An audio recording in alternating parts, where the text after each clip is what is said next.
नमस्कार, कहानी बैरल में आपका स्वागत है। लीजिए पेश है मुंशी प्रेमचंद द्वारा लिखित कहानी भूत। मुरादाबाद के पंडित सीतानाथ चौबे गत 30 वर्षों से वहां के वकीलों के नेता हैं। उनके पिता उन्हें बाल्यावस्था में ही छोड़कर परलोक सिधारे थे। घर में कोई संपत्ति न थी। माता ने बड़े बड़े कष्ट झेलकर उन्हें पाला और पढ़ाया। सबसे पहले वह कचहरी में 15 मासिक पर नौकर हुए। फिर वकालत की परीक्षा दी, पास हो गए। प्रतिभा थी।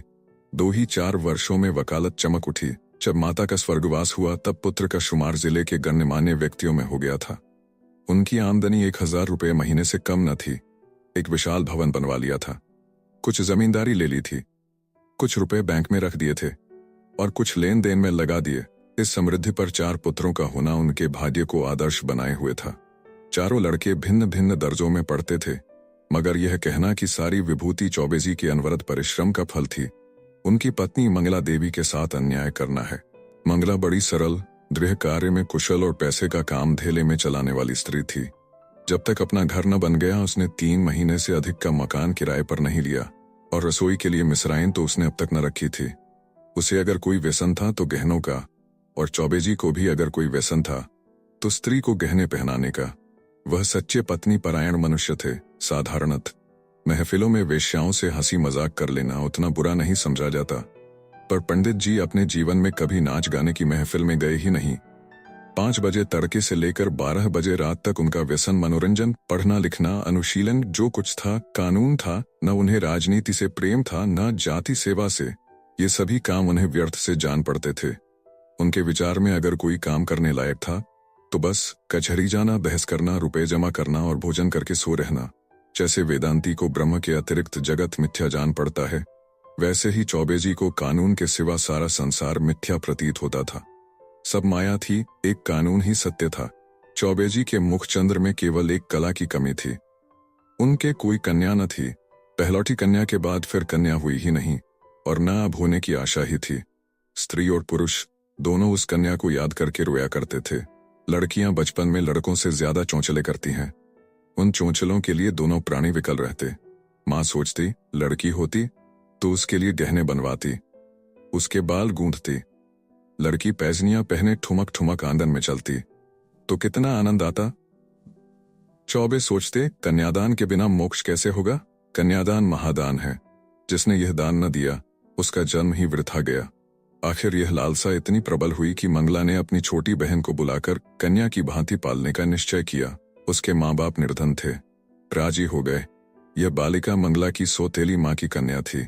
बड़ी सुंदर और बड़ी चंचल थी। नाम था बिन्नी। चौबेजी का घर उसके आने से खिल उठा। 2-4 ही दिनों में लड़की अपने माँ बाप को भूल गई। उसकी उम्र तो केवल 4 वर्ष की थी, पर उसे खेलने की अपेक्षा कुछ काम करना अच्छा लगता था। मंगला रसोई बनाने जाती तो बिन्नी भी उसके पीछे पीछे जाती। उससे आटा गुंथाने के लिए झगड़ा करती। तरकारी काटने में उसे बड़ा मजा आता था।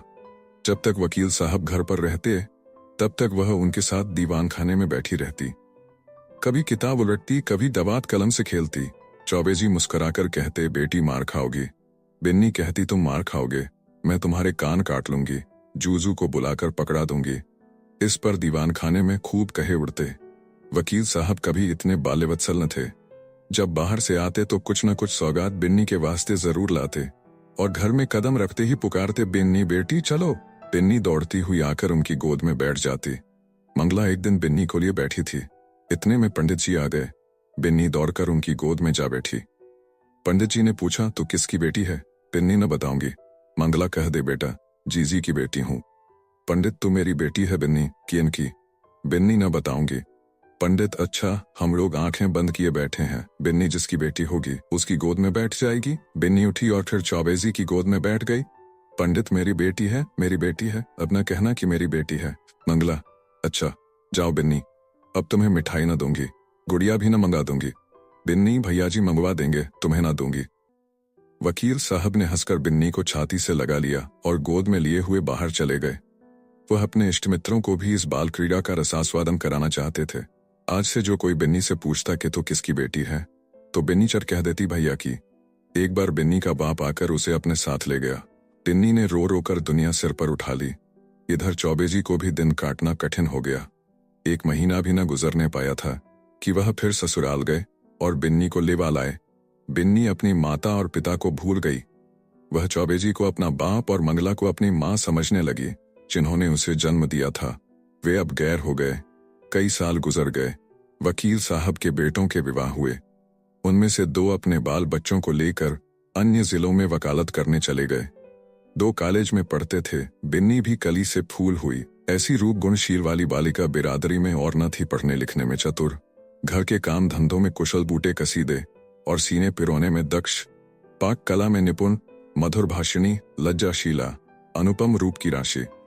अंधेरे घर में उसके सौंदर्य की दिव्य ज्योति से उजाला होता था। उषा की लालिमा में, ज्योत्सना की मनोहर छटा में, खिले हुए गुलाब के ऊपर सूर्य की किरणों से चमकते हुए तुषार बिंदु में भी वह प्राणप्रद सुषमा और वह शोभा न थी। श्वेत हेम मुकुटधारी पर्वत में भी वह शीतलता न थी, जो बिन्नी अर्थात विंध्येश्वरी के विशाल नेत्रों में थी। चौबे जी ने बिन्नी के लिए सुयोग्य वर खोजना शुरू किया। लड़कों की शादियों में दिल का अरमान निकाल चुके थे। अब कन्या के विवाह में हौसले पूरे करना चाहते थे। धन लुटाकर कीर्ति पा चुके थे। अब दान दहेज में नाम कमाने की लालसा थी। बेटे का विवाह कर लेना आसान है, पर कन्या के विवाह में आबरू निभाह ले जाना कठिन है। नौका पर सभी यात्रा करते हैं। जो तैरकर नदी पार करे वही प्रशंसा का अधिकारी है। धन की कमी न थी। अच्छा घर और सुयोग्य वर मिल गया। जनावत बन गया। फलदान और तिलक की रस्में भी अदा कर दी गईं। पर हाय रे दुर्दैव, कहाँ तो विवाह की तैयारी हो रही थी। द्वार पर दर्जी, सुनार, हलवाई सब अपना अपना काम कर रहे थे। कहाँ निर्दय विधाता ने और ही लीला रच दी। विवाह के 1 सप्ताह पहले मंगला अनायास बीमार पड़ी। 3 ही दिन में अपने सारे अरमान लिए हुए परलोक सिधार गई। संध्या हो गई थी। मंगला चारपाई पर पड़ी हुई थी। बेटे, बहुएं, पोते पोतियां सब चारपाई के चारों ओर खड़े थे। बिन्नी पैताने बैठी मंगला के पैर दबा रही थी। मृत्यु के समय की भयंकर निस्तब्धता छाई हुई थी। कोई किसी से न बोलता था। दिल में सब समझ रहे थे क्या होने वाला है। केवल चौबे जी वहां न थे। सहसा मंगला ने इधर उधर इच्छापूर्ण दृष्टि से देखकर कहा, जरा उन्हें बुला दो। कहाँ है? पंडित जी अपने कमरे में बैठे रो रहे थे।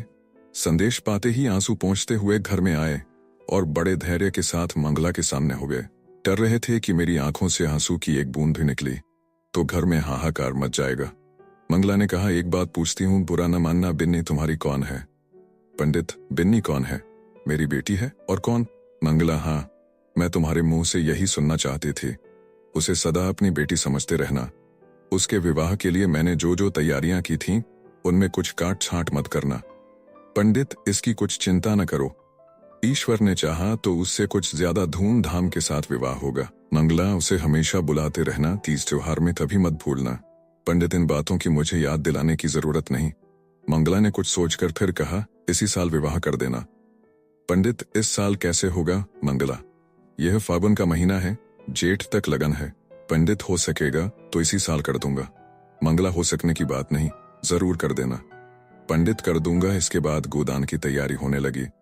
बुढ़ापे में पत्नी का मरना, बरसात में घर का गिरना है, फिर उसके बनने की आशा नहीं होती। मंगला की मृत्यु से पंडित जी का जीवन अनियमित और विशृंखल सा हो गया। लोगों से मिलना जुलना छूट गया। कई दिन कचहरी ही न जाते, जाते भी तो बड़े आग्रह से। भोजन से अरुचि हो गई। विंध्येश्वरी उनकी दशा देखकर दिल में कुर्ती और यथासाध्य उनका दिल बहलाने की चेष्टा किया करती थी। बहू ने पुराणों की कथाएं पढ़कर सुनाती, उनके लिए तरह तरह की भोजन सामग्री पकाती और उन्हें आग्रह अनुरोध के साथ खिलाती थी। जब तक वह न खा लेते आप कुछ न खाती थी। गर्मी के दिन थे ही, रात को बड़ी देर तक उनके पैताने बैठी पंखा झला करती और जब तक वह न सो जाते तब तक आप भी सोने न जाती। वह जरा भी सिर दर्द की शिकायत करते तो तुरंत उनके सिर में तेल डालती। यहाँ तक कि रात को जब उन्हें प्यास लगती तब खुद दौड़कर आती और उन्हें पानी पिलाती। धीरे धीरे चौबे जी के हृदय में मंगला केवल एक सुख की स्मृति रह गई। एक दिन चौबे जी ने बिन्नी को मंगला के सब गहने दे दिए। मंगला का यह अंतिम आदेश था। बिन्नी फूली न समाई। उसने उस दिन खूब बनाव श्रृंगार किया। जब संध्या के समय पंडित जी कचहरी से आए तो वह गहनों से लदी हुई उनके सामने कुछ लजाती और मुस्कुराती हुई आकर खड़ी हो गई। पंडित जी ने सतृष्ण नेत्रों से देखा। विंध्येश्वरी के प्रति अब उनके मन में एक नया भाव अंकुरित हो रहा था। मंगला जब तक जीवित थी वह उनसे पिता पुत्री के भाव को सजग और पुष्ट कराती रहती थी। अब मंगला न थी, अतएव वह भाव दिन दिन शिथिल होता, चाहता था। मंगला के सामने बिन्नी एक बालिका थी। मंगला की अनुपस्थिति में वह एक रूपवती युवती थी, लेकिन सरल हृदया बिन्नी को इसकी रत्ती भर भी खबर न थी कि भैया के भावों में क्या परिवर्तन हो रहा है। उसके लिए वह वही पिता के तुल्य भैया थे। वह पुरुषों के स्वभाव से अनभिज्ञ थी। नारी चरित्र में अवस्था के साथ मातृत्व का भाव दृढ़ होता जाता है, यहाँ तक कि एक समय ऐसा आता है जब नारी की दृष्टि में युवक मात्र पुत्र तुल्य हो जाते हैं। उसके मन में विषय वासना का लेश भी नहीं रह जाता। किंतु पुरुषों में यह अवस्था कभी नहीं आती। उनकी कामेंद्रियां क्रियाहीन भले ही हो जाएं, पर विषय वासना संभवत और भी बलवती हो जाती है। पुरुष वासनाओं से कभी मुक्त नहीं हो पाता, बल्कि ज्यों-ज्यों अवस्था ढलती है त्यों-त्यों ग्रीष्म ऋतु के अंतिम काल की भांति उसकी वासना की गर्मी भी प्रचंड होती जाती है। वह तृप्ति के लिए नीच साधनों का सहारा लेने को भी प्रस्तुत हो जाता है। जवानी में मनुष्य इतना नहीं गिरता, उसके चरित्र में गर्व की मात्रा अधिक रहती है। जो नीच साधनों से घृणा करता है, वह किसी के घर में घुसने के लिए जबरदस्ती कर सकता है, किंतु परनाले के रास्ते नहीं जा सकता। पंडित जी ने बिन्नी को सतृष्ण नेत्रों से देखा और फिर अपनी इस उच्छृंखलता पर लज्जित होकर आंखें नीची कर लीं। बिन्नी इसका कुछ मतलब न समझ सकी। पंडित जी बोले, तुम्हें देखकर मुझे मंगला की उस समय की याद आ रही है, जब वह विवाह के समय यहाँ आई थी। बिल्कुल ऐसी सूरत थी, यही गोरा रंग, यही प्रसन्न मुख, यही कोमल गाल, यही लचीली आंखें। वह चित्र अभी तक मेरे हृदय पट पर खिंचा हुआ है, कभी नहीं मिट सकता। ईश्वर ने तुम्हारे रूप में मेरी मंगला मुझे फिर दे दी। बिन्नी, टाप के लिए क्या जलपान लाऊं? पंडित ले आना, अभी बैठो, मैं बहुत दुखी हूं। तुमने मेरे शोक को भुला दिया है। वास्तव में तुमने मुझे जिला लिया, नहीं तो मुझे आशा न थी कि मंगला के पीछे मैं जीवित रहूंगा। तुमने प्राणदान दिया, नहीं जानता तुम्हारे चले जाने पर मेरी क्या दशा होगी। बिन्नी, कहाँ चले जाने के बाद? मैं तो कहीं नहीं जा रही हूं। पंडित, क्यों?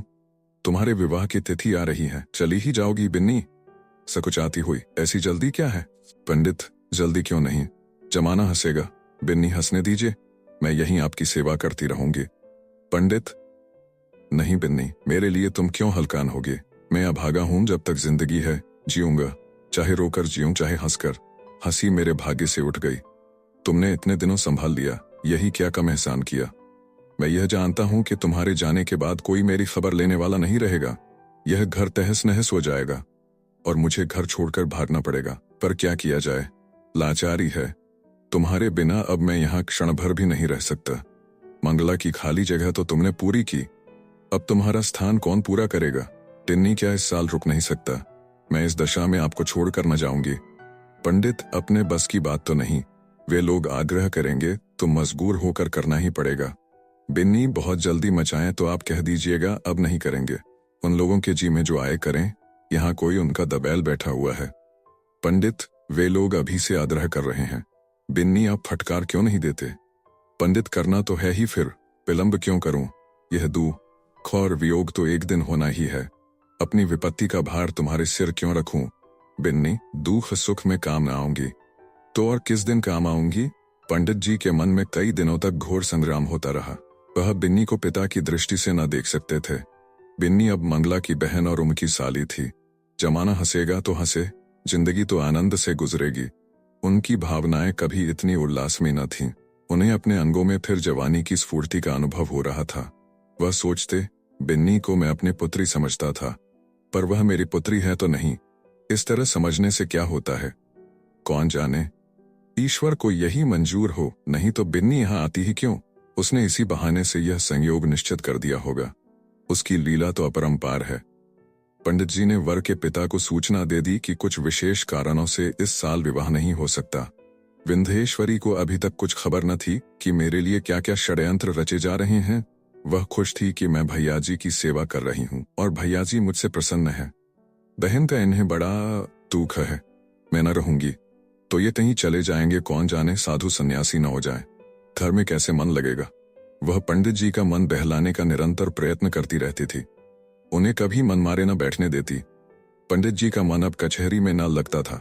घंटे 2 घंटे बैठकर चले आते थे। युवकों के प्रेम में विकलता होती है और वृद्धों के प्रेम में श्रद्धा।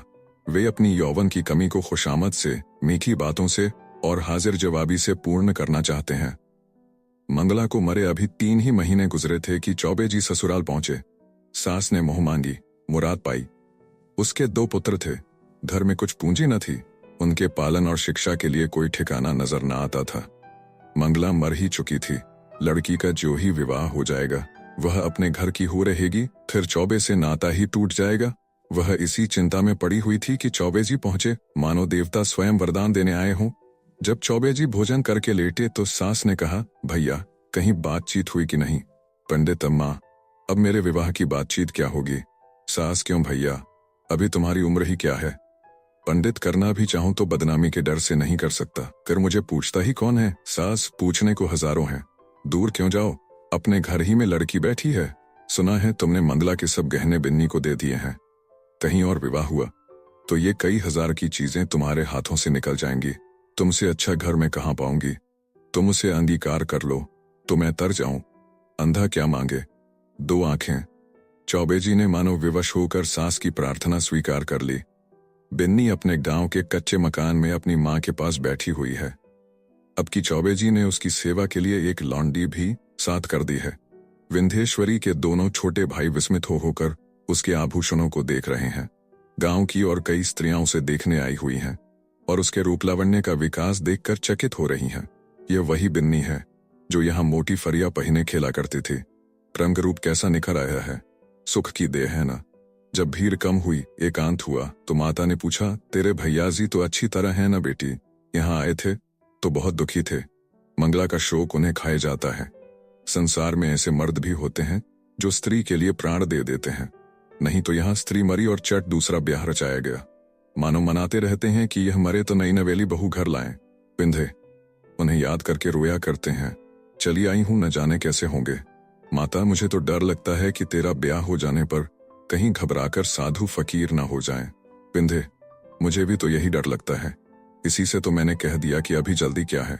माता, जितने ही दिन उनकी सेवा करोगी उतना ही उनका स्नेह बढ़ेगा और तुम्हारे जाने से उन्हें उतना ही दुख अभी अधिक होगा।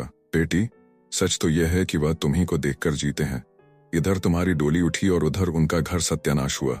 मैं तुम्हारी जगह होती तो उन्हीं से ब्याह कर लेती। विंध्य, ऐ हटो अम्मा, गाली देती हो।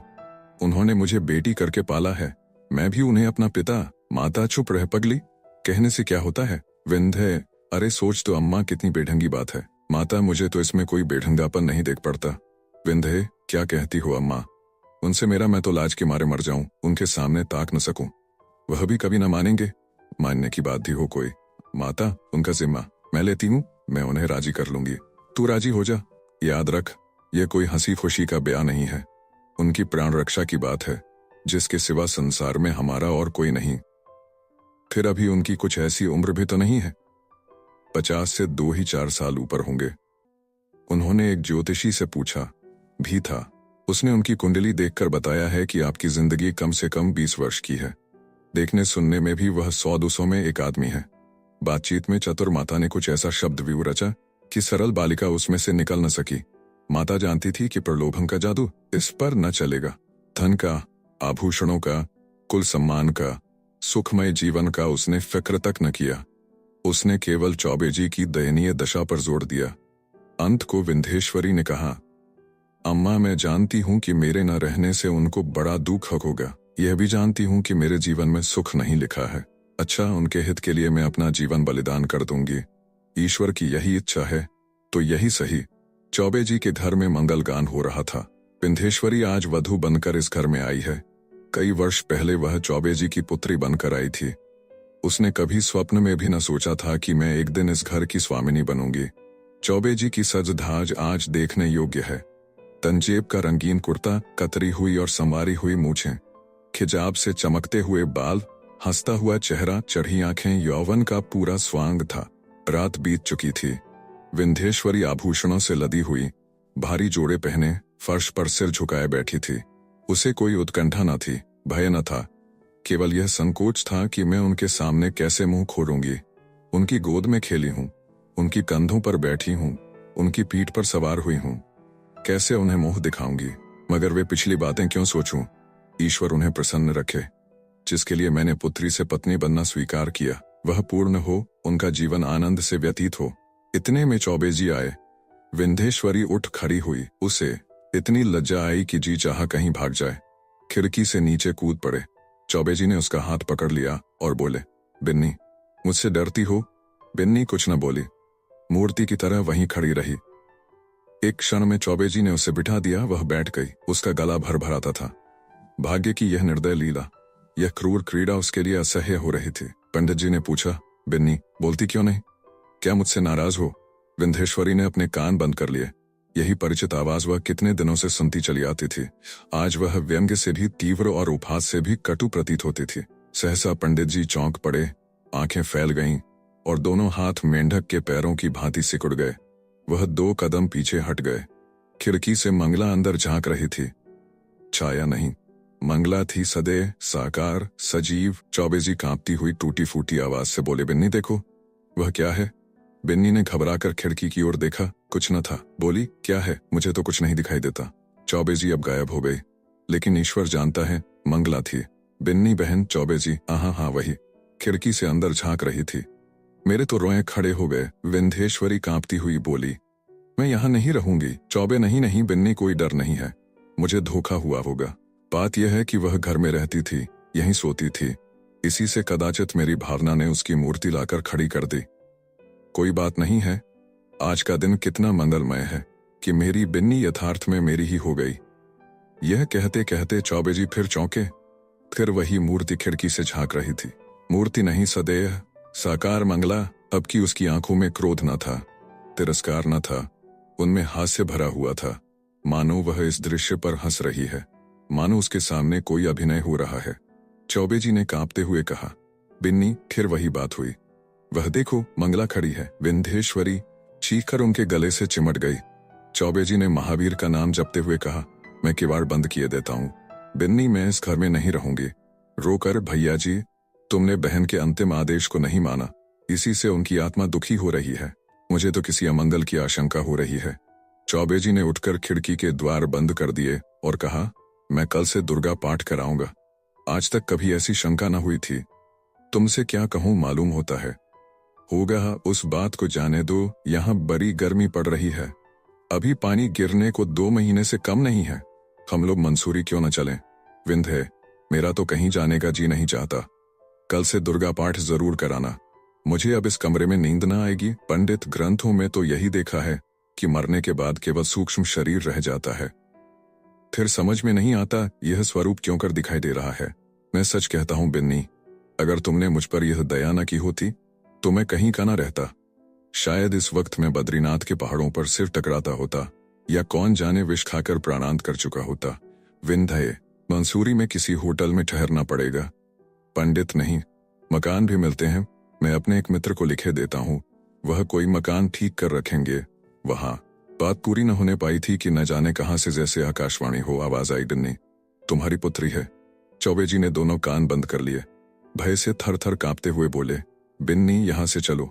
न जाने कहां से आवाजें आ रही हैं। बिन्नी, तुम्हारी पुत्री है। यह ध्वनि सहस्त्र कानों से पंडित जी को सुनाई पड़ने लगी, मानो इस कमरे की एक एक वस्तु से यही सदा आ रही है। बिन्नी ने रोकर पूछा, कैसी आवाज थी? पंडित, क्या बताऊं, कहते लज्जा आती है। बिन्नी, जरूर बहन जी की आत्मा है। बहन, मुझ पर दया करो, मैं सर्वथा निर्दोष हूं। पंडित, फिर वही आवाज आ रही है। हाय ईश्वर, कहां जाऊं? मेरे तो रोम रोम में वे ही शब्द गूंज रहे हैं। बिन्नी, बुरा किया। मंगला सती थी, उसके आदेश की उपेक्षा करके मैंने अपने हक में जहर बोया। कहां जाऊं, क्या करूं? यह कहकर पंडित जी ने कमरे के किवाड़ खोल दिए और बेतहाशा भागे। अपने मर्दाने कमरे में पहुंचकर वह गिर पड़े। मूर्छा आ गई। विंध्येश्वरी भी दौड़ी, पर चौखट से बाहर निकलते ही गिर पड़ी। आप सुन रहे थे कहानी बैरल से मुंशी प्रेमचंद द्वारा लिखित कहानी भूत। वीडियो पसंद आया तो इसे लाइक करिए और चैनल को भी सब्सक्राइब कीजिए। धन्यवाद।